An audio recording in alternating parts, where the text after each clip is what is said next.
Nietzsche once wrote, "He who has a why to live can bear almost anyhow." What is your why? My family. My dad died by suicide, and even in my darkest moments, I didn't want them to experience that kind of loss again. That was enough to keep me alive until I was well enough to get the help I needed, and they are still my greatest support. I hate that you had to go through that. People who have not survived a suicide have no idea what it's like. I had a loved one die by suicide also. I wouldn't wish that on my worst enemy. I know, it's horrible. I think people who have this tragedy happen to them are so strong. They are also very kind to others, I've discovered. My dad got diagnosed with dementia at 57, and I need to make it for him. As devastating as it's been, it's oddly given me a new refreshing sense of purpose I was lacking before. My dad had dementia before he passed of cancer.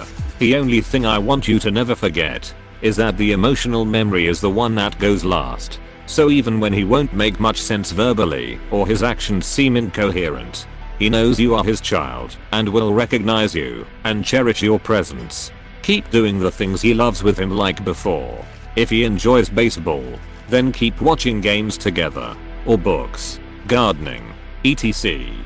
My dad loved desserts, and the last thing he ever ate with me, my wife and the kids, was chocolate mousse at the palliative care unit. Give lots of affection. Be compassionate and patient. You got this. My wife and me wish you courage, strength and peace of mind. Right there with you, friend. Thanks a lot. Very encouraging words. My dad does love me, and it shows, even though his memory is already really bad, and I love him back. I have had 4 joint replacements due to arthritis, an internal defibrillator due to a heart attack, and spinal cord damage with a fusion due to bone spurs gone bad. I struggle to walk because of the spinal nerve damage and am always in pain in my legs and feet. I persist because my wife of 45 years is beginning to lose cognitive functioning and is becoming confused. I want to take care of her to her end. She is the love of my life, and that is why. You are the sort of partner I strive to be for my wife. You have my respect. May I just say how moved I was because you said that's how you want to be, not necessarily how you would like your partner to be. You've inspired me today. Because I truly believe the world holds many, many more good things for me to experience. Seems a shame to miss out when I don't have to. Yeah dude, crazy shit happens. I've had days where I've spent weeks in my room alone on off days from work staring at a noose. Then 3 months from that point I had met a new group of great friends out of seemingly nowhere and did Molly on St. Paddy's Day in Pittsburgh. Spending the night bouncing line cutters out of bar lines we would wait in, even though I'm tiny. Life changes in an instant. Sometimes for better and sometimes for worse. But damn if it can't be exciting. I attempted suicide when I was 13. Obviously, unfortunately, I failed. The one good thing my now former step bitch did was talk my dad into letting me see a counselor. After 6 months the counselor pretty much told me there were only a few things I need to get straightened out, and that I had, and the rest I couldn't do anything about because I was a teen living at home in a shitty household, and all I could do was wait until I could move out. So that became my first why, to get old enough to move out. Since then I've gone through many more years of counseling and 12-step work, and have come to understand that time is the greatest gift of all. No one but yourself can give you more time. Only you have the power to give yourself more time. Only you can give yourself that gift, and it is a gift. And the beautiful thing about it is, even if you're in a place right now where you don't feel like more time is a gift, it still is. Because that might be the time you need to get out of that place you're in and into a place where time does become a gift again. And if you take that away, you will never have another opportunity to give yourself any more gifts ever again. So give yourself that gift of time. Even if it hurts right now. The "it gets better" thing that went around a few years ago really resonated with me. Not only because life does tend to get better, but because for most people it's not just life getting better on its own. It's life getting better because you're making it better, in addition to other things working out. too. When I got back into counseling as an adult, I had to go through 3 counselors before I found one that I could click with and who stayed present long enough for me to get the help I needed. The first one I didn't vibe with. The second one told me after 6 months that she was going to start her own practice, which wasn't going to work with me on a sliding scale. So I couldn't afford her. That really took the wind out of my sails. For weeks I asked myself if I wanted to go through the pain of opening up to a new counselor, take the time and money that would be needed to get back to where I was, and be able to move forward again. Until I realized I had to, not because of anyone else or anything else, but because of me. I wasn't going to a counselor for anyone else. I was going there for me. I was going because I wanted my life to be better. I was going because I needed this for me. And that leads me to my second why, which I alluded to a moment ago. My life is getting better because I'm making it better for myself I'm doing the things that I need to do because no one else will. Some days I'm sad about that, but most days I'm strong. And I'm actually okay with it because the counseling taught me that a lot of my pain was from counting on other people and expecting them to know what I wanted 100% of the time. Shit. Half the time I don't even know what the hell I want. So how can I expect them to? Relying on myself is not a woe is me thing anymore. For I can now see it as the best opportunity for me to get what I want. Statistically, I'm less likely to let myself down than anyone else. And even if I do let myself down, because let's face it, I'm not perfect either, then at least I have no one else to blame. I can't be hurt by someone else now. And when I pick myself back up it's because I want to. And now that's become my third why. I'm doing this for me because I want to see what else this universe has to offer every single day. And because no one else can know what I want better than me. And because no one is in a better position to help me get what I want every day than I am. Even if all I want to do today is sit in my underwear and alternate between jerking off and falling asleep until noon, well then by God, I'm entitled to earn a half day of rest every now and then because I'm the one out here working for me. So if you've made it this far, all I can ask is, what are you doing for you? And I ask that not to shame you, but to honestly ask you to think about that, if you haven't. I lack the constitution for suicide. Same dude. I've accepted periodic suicidal ideation as a way of life. It's just part of being me. But I'm too much of a pussy to ever do it. And there are like 3 to 4 people that would be incredibly pissed if I killed myself. So here I am. I recently had a breakdown where I felt the pain that my friends and family would feel if I chose to actually go through it. It felt so ducking terrible. I wouldn't wish that on them. So suicide isn't really ever a real choice. Plus, had a dream about being in purgatory that felt so ducking real and terrifying. Feeling my consciousness collapsing in on itself. But my mind panicked and wanted to live after all.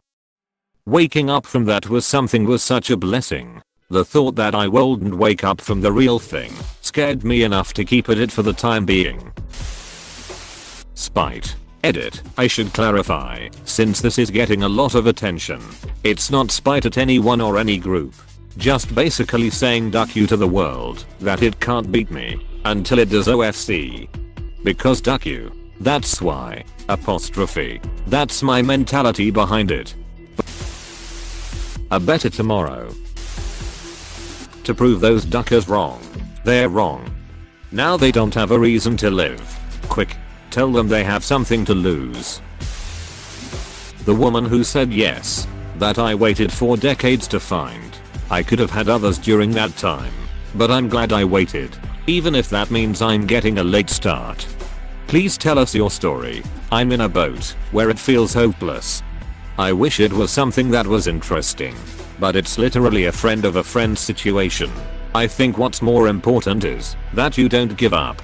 I had more or less resigned to being alone for the rest of my life, as all the people I was interested in, as I'm sure you can relate, were already married. I found out when I was dating, when I was younger, that what really mattered to me was someone who was kind.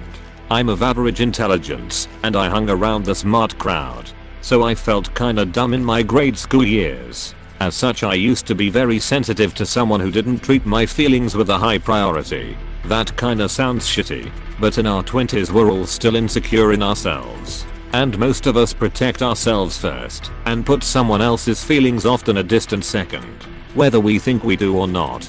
So finding someone that was gentle enough with me at the time was difficult, to say the least. In my 30s my confidence grew, as it does with most of us. But by then most of the people I felt attracted to were married or in long-term relationships with other people, usually people I respected. I had finally built myself into someone people respected as well. And every now and then someone would say they wish they knew someone worthy of me, which was kind, but also a reminder of how no one was out there for me. Through all of this though, I never decided that no one was out there and I wouldn't ever find anyone. But I also wasn't trying to find someone, which I think in retrospect was my biggest failure. Even though I succeeded despite myself, because I never gave up. I was willing to go on dates, and that mentality was what gave me the possibility to eventually find the impossible love of my life. That said, the story is that I was friends with someone who knew I was single,